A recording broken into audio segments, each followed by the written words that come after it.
Hello, my name is Dominic Berry and I'm making a video in my cold flat with no fancy tech in the north of England to talk about this Batman book, Batman Resurrection, which at the time making this video has just come out and it is set in the Tim Burton universe. So in this video, I'm going to be giving a spoiler-free review of this book. I will mention who the villain, who you meet in like the first few chapters is. That's not really a spoiler. I'm going to talk about that. I'm also going to give a little bit of a context to the Burton movies and just give my own personal reaction to them growing up. But I'll put timestamps in so that if you just want to skip forward to me reviewing the book, you can do. I've got Injustice, the DC Batman video game on in the background, just because I love video games. I'm going to talk a little bit about the Tim Burton Batman representation on the Game Gear, because I always want to get my Game Gear out.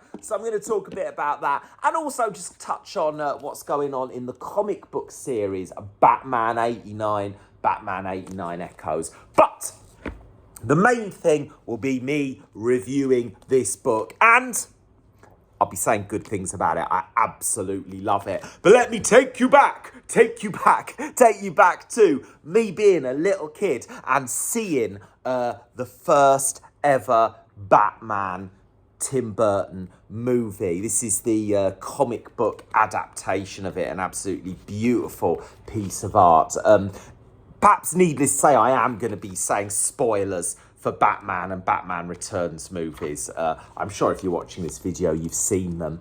I love Joker. I loved Joker as a kid. You know, the start of the movie with the gangsters in fedoras and coats and the cops and the newspaper, they all looked the same to me as a kid. And it took me a while to get into the movie. It was all very real, like you see Batman fighting the crooks, but until Jack Napier becomes Joker and we get his fantastic white face, my first viewing, I remember it so well, I didn't really click for a bit until you've got the art gallery, you've got all the Smilex chemicals, and you've got the parade, Joker throwing out money to the Prince soundtrack. Now, all of these things I mentioned, the art gallery, the Smilex, and the parade, are referenced a lot in this book. This book is deep in Burton movie chronology, really deep. It really is very much set in the world. The tone is perfect. It's great. I prefer Batman Returns to Batman. I do. I think I happen to be a gay man, and seeing Michelle Pfeiffer as Catwoman, I think I didn't know I was gay when I was 12, but I think I wanted to be Catwoman. I wanted to dress like that. I don't dress like that. I've never dressed like that. But that's me being honest. I was thinking Penguin, being grotesque. I was quite a spotty teenager. I felt grotesque. I identified with Penguin and Catwoman. I think the movie's far more fantastical from the beginning. Penguin is peripherally in this. Max Schreck is quite prominently in this. Selena Kyle is in this. And see them mixing with Vicky Vale and Alexandra Knox. It is wonderful, because one of my struggles with the transition between the two movies is like, where's Vicky Vale? Where are half the characters from the first movie? They're just gone.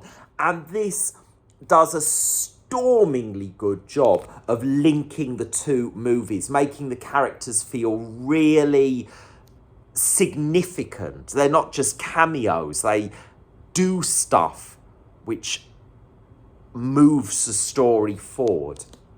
So exciting, so exciting.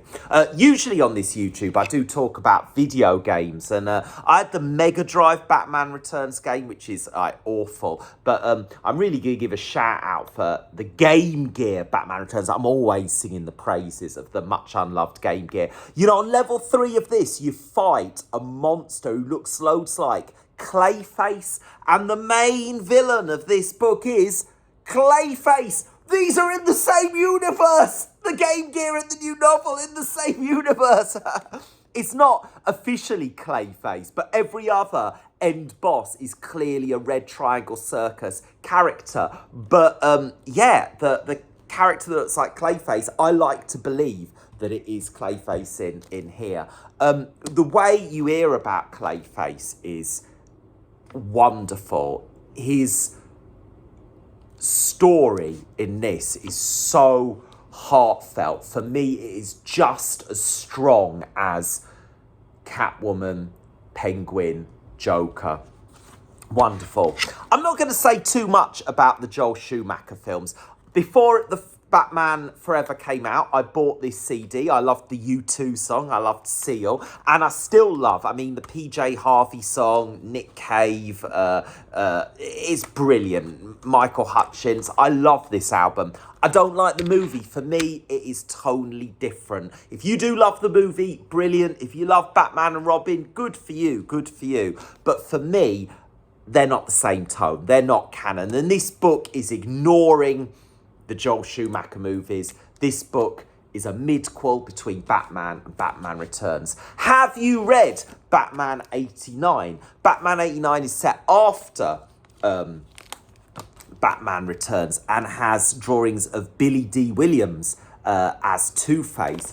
And I love this. I love this. I think that his, again, like Clayface in here, really good character arc of Two-Face. This is a great Two-Face story. Buy this. And these are set in the same universe. There's a chapter towards the end of this that, I don't want to spoil it, I'm not going to spoil it, but it's got some characters who are introduced in this, making this very clearly canon to each other. So if you're like me and you care about canon, the movies and these, they work. This is brilliant.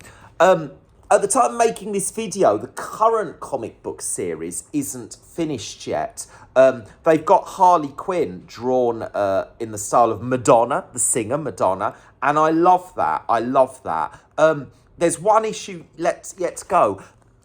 I'm not really following the story. There's a lot of characters in Batman 89 Echoes, and I don't see how it's just one issue to go, how it's going to conclude. There's a lot happening and less emotion, in my opinion. I'm not optimistic for how this is going to end. But the ending of this, I'm not going to tell you what it is. It's brilliant. The pace of this is so exciting. Look how thick this book is. It is not a short read. And yet I have ploughed through it through Christmas. Ploughed through it. It's so thrilling. The plot is full of believable but surprising twists and turns. I've not mentioned Lawrence yet. Do you remember in Tim Burton's Batman when Joker goes into the art gallery, the guy with the boombox who plays the Prince song, Party Man? This isn't a spoiler because Lawrence, that's the name of the goon with the boombox. He's like a main character in this. I love how much Joker and it is referred to, how Lawrence it really makes it feel like the stuff that happened in the first Burton film mattered. You see the consequences, you see how Bruce Wayne is affected, how Vicky Vale is affected. It's so good. The characters are so well realised. I'm going to show you the final page. It's not a spoiler, honest, believe me. I'm not going to spoil anything. But at the very end of this book, Batman will return in Batman Revolution. So having loved this so much, the fact there's going to be a second book by the same wonderful author coming out this October. I'm so excited. If, like me, you're not necessarily someone who reads loads, I really recommend this. The chapters move at such a great speed, but not too fast. Emotional depth, really 10 on 10 writing. 10 on 10 writing. Have you already read it? What do you think of it? Have you been reading Batman 89? What do you think of that? What are your favourite Batman video games? Like me, are you a big fan of the Sega Game Gear, or are you more into the recent stuff like Injustice? I love Injustice. I'm sure I'm going to do an Injustice video one day. I really loved making this video. Thanks so much for watching it. I cannot recommend this book enough. Please do give it a read. You will thank me later. Take care, everyone. Stay warm.